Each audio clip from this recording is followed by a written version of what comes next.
سلام، امروز اومدیم بازار رشت. یکی از زیباترین بازارهای زنده ایرانه و هر چیز خوشمزه‌ای که تو دنیا وجود داره اینجا پیداش می‌کنیم.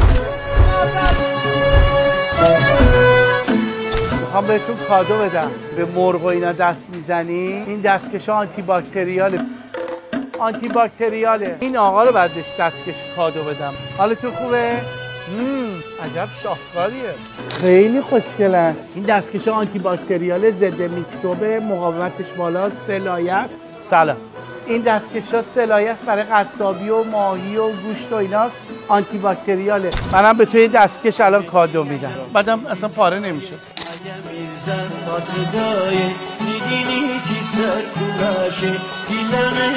اینا دستکش آنتی باکتریاله. به ماهی دست بزنی دستتون بو نمیگیره. شما از همه بیشتر باید از این استفاده کنید. آقای خوشتیپ بفرمایید. 3 لایه است، پاره هم نمیشه. بیا با دستکش کار کنید.